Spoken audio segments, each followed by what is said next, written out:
Hello there, everybody. My name is Ashley Hunt. I'm the Senior Project Management Instructor. And today I want to talk about going hybrid. Everybody's going hybrid. It feels like everybody these days is incorporating some predictive and some agile best practices into their core, either organizational structure from the top down, or project managers are incorporating best practices from an agile environment into their projects. So there are some considerations to think about if you are considering going hybrid or you're already working in a hybrid environment. Very first thing, what is Waterfall? What is predictive project management? Predictive project management has been around since the industrial age. Mass production of automobiles and food and materials and equipment and procurement. Predictive or waterfall project management is literally saying we know and can predict what the end result is going to be. Therefore, we can build a plan for it, execute the plan, and if we have to adapt, we can. There's a sequential process flow, very step by step types of ways that projects need to be run. And that's a good thing when you have set requirements, something that you can build toward. Oftentimes, scope of work is fixed, and we build a schedule and a budget around that and work toward the completion of the result. Then there's Agile. Agile was designed as a way to say, look, we're developing software programs here. We're trying to automate our systems going back to the middle 1990s.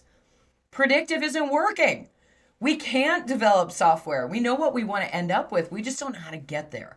There isn't a roadmap that we can use.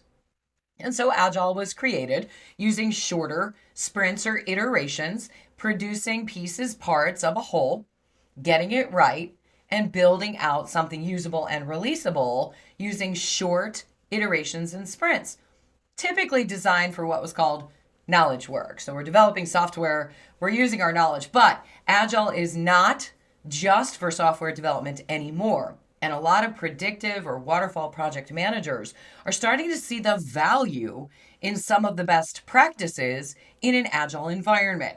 Daily stand up meetings, using a task board or a Kanban board, something like that to help them manage. However, there are some downfalls, and those downfalls typically come in the form of your stakeholders or your organization who doesn't really understand Agile. They're looking for the old school Gantt charts, and you're trying to present information in a different way.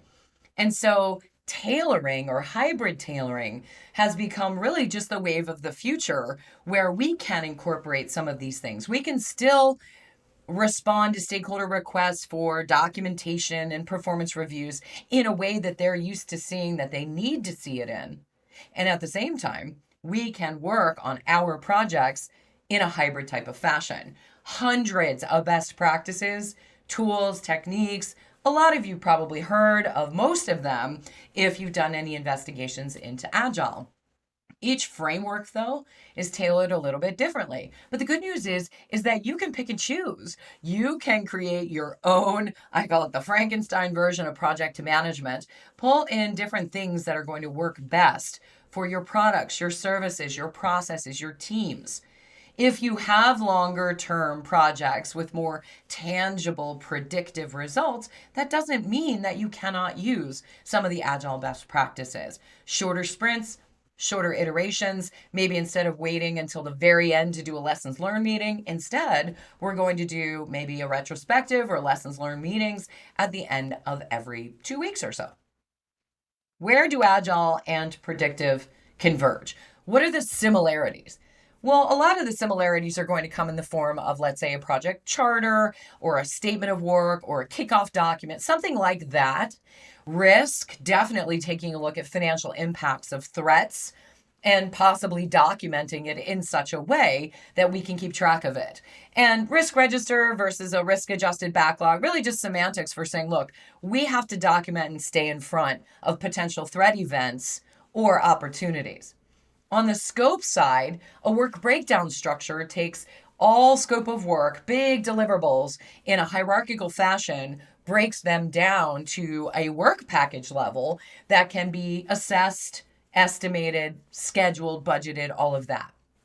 Whereas on the scope side of Agile, it's more common to use a user story. As a user, I need or want so that I can do or so that I can get to represent that feature or that function that we're trying to create. But you can use a work breakdown structure. You don't have to use user stories and or vice versa. So the cool thing about the convergence is it allows us to pick and choose. And on the team building side of things, co-location is preferred. I get it. These days might not be so easy, but we can Zoom, co-locate, good communication, conflict resolution, building up the team, working with the voice of the customer, validating scope, getting that formal signature, or having a demo or a review in Agile. Literally similar best practices, but we're just going to call them different things. Where they diverge, though, and this is the big sort of, this is what we've got to look toward to make sure that we know what direction we're going in and what best practices we can use. Planning in a predictive environment is long term. Agile is like, all right, we're going to plan 2 weeks, execute 2 weeks, and then we're going to plan again for 2 weeks. That doesn't mean you're not thinking ahead to the future. You are. But we can't predict what the inevitable result is going to be. And so it's a waste of time to do this front loaded plan in a more agile fashion. Whereas predictive, you almost have to do that. Change control in Waterfall, usually, or predictive project management, is very formal. There's a change control board. We better get approval for that. Whereas in Agile, change is expected and accepted. On the technology side, maybe you're using more Gantt charts and hierarchical breakdowns of scope of work. Whereas on the Agile side, maybe you're using a task board, a Kanban board, something like that, a visual workflow. On the team space side, sometimes in big corporations, there's cross-functional departments working on projects where it's preferred in the Agile environment to have a smaller team all in one place. On the management side, the project manager in predictive is in charge formally and they're held accountable, as we all are. But on the Agile side of things, there isn't necessarily a project manager. There's a product owner who collects the requirements. So their job is similar to a project manager. But there's a development team, there's a coach, everybody's all on the same level. So there's less of a hierarchy. And sometimes that's difficult for stakeholders or people that are new to that role to really get behind. They're like, wait a second. Where's my title? And stakeholders might not understand that they can't go to this person versus that person to get the information that they're looking for. Now, I'm talking strictly one or the other in its extreme. All of these things can become hybrid. Life cycles, long term, usually in Waterfall. Long-term plan, long-term project release at the end. Whereas Agile projects typically are run in iterations that are shorter term, 2 weeks, 3 weeks, or a month, with a retrospective / lessons learned, if you want to call it that, at the end of each iteration. So some of the things that we have to ask ourselves if we're considering going into a more hybrid or tailored environment are going to be things like, could this even work? Not just for your projects, though, also for your teams. Sometimes when I'm teaching classes, I'll say, oh, use user story points and planning poker and things like that. And some people will say, wow, that's so cool. I can't wait to try that. And other people say, that would never work for my team. And so it's knowing your team, knowing your project, and knowing your organization. That's going to go a long way to helping you figure out what hybrid pieces, parts am I pulling into this thing? Long-term planning or shorter burst planning? Can we do both? Is your team still virtual or are you hybrid there or co-located there? It doesn't really much matter, but especially if you're trying to implement brand new things, it's often easier if people are all together. But that's not the end all be all. We proved that wrong over the past couple of years that virtual can work just as well. Is your customer internal or external? Are they involved? How much support do you have organizationally for change? And is anybody on your team, organization, or customer knowledgeable about Agile? Because one of the big things that I'm hearing and seeing in classes is that project managers are almost performing Agile on the down low. Senior management doesn't know, the customer doesn't know, because they're not fully ingrained in an Agile environment. It becomes too confusing or convoluted to try and explain it to them. And so at that same time, it sort of diminishes our ability to continue to grow into other best practices that are maybe more agile or more predictive. You might be going the other direction.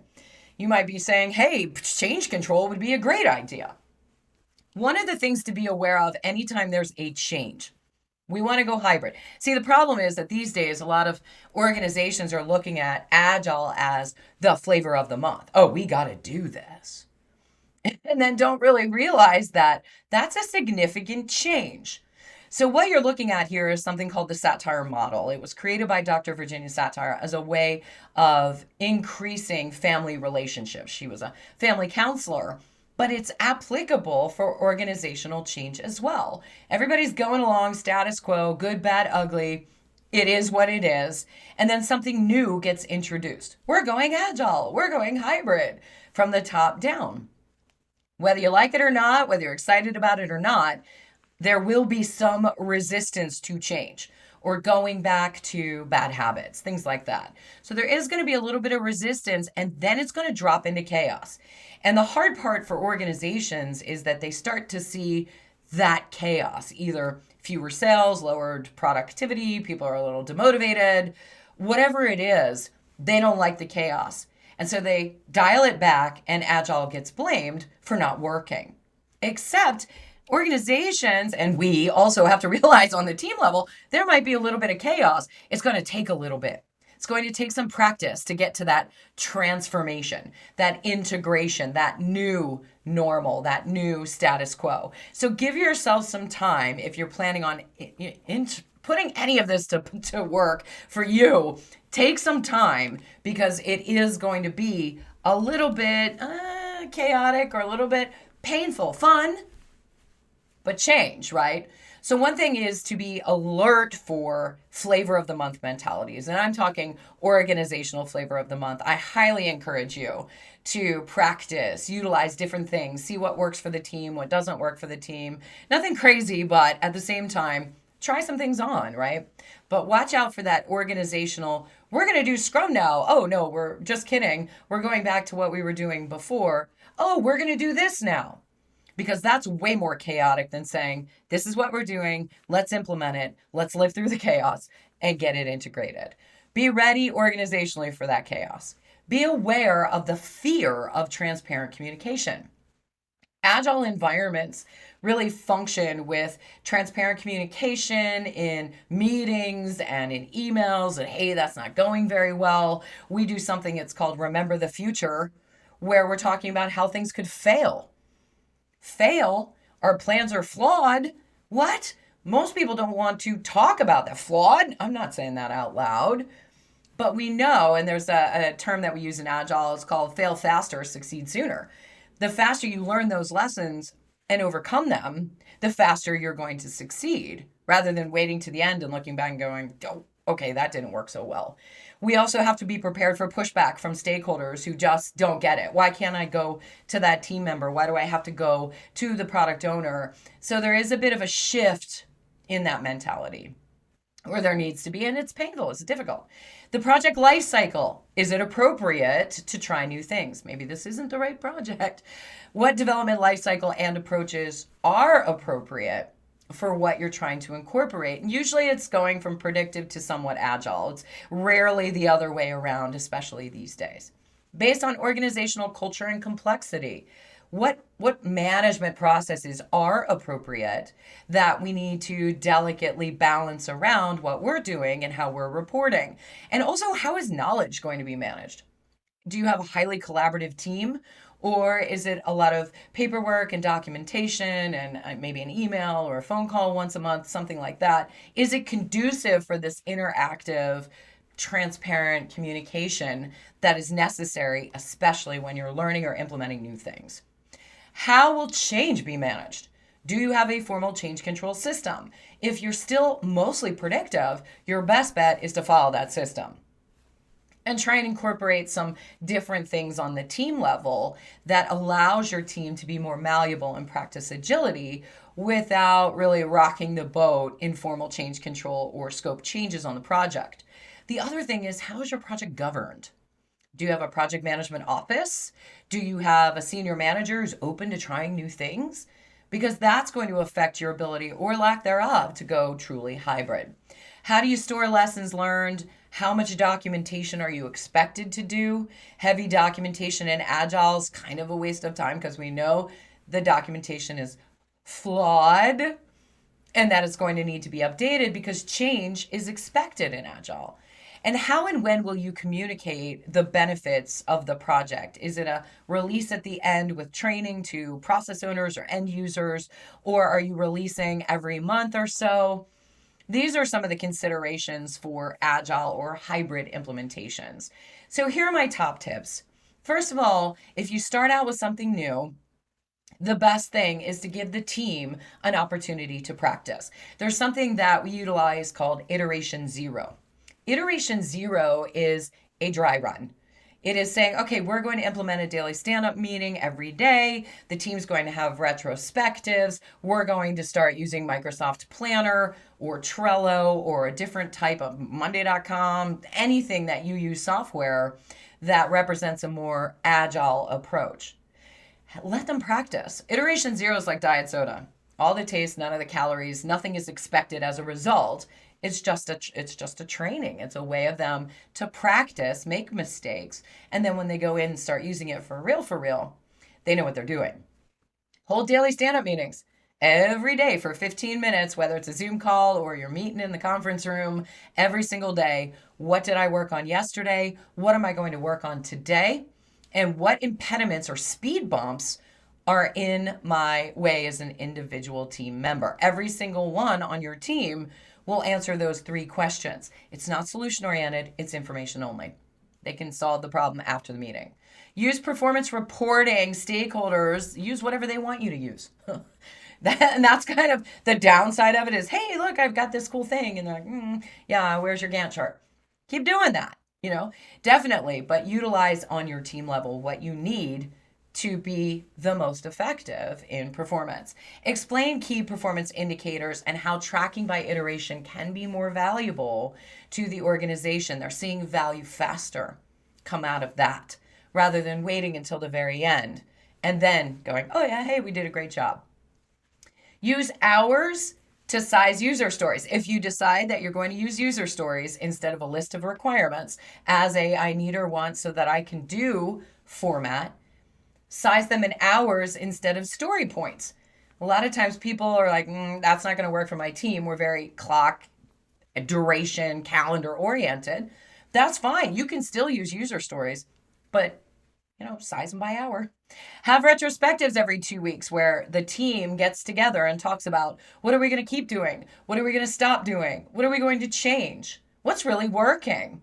And implement in the next 2 weeks or the next month those improvements, and you will see that your team is increasingly getting better and better, more productive, more agile, even in a hybrid environment.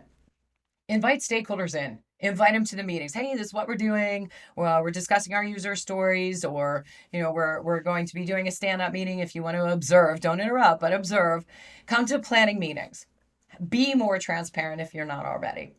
And finally, take a class. There's so many classes out there. I teach a ton of them on Agile best practices. It doesn't have to be certification oriented.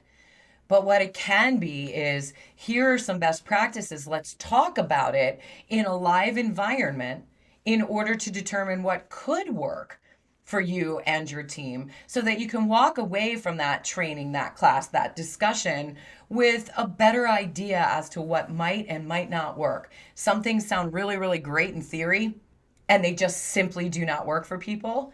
Other things are like, I don't know how we're going to pull that off. And then you pull it off.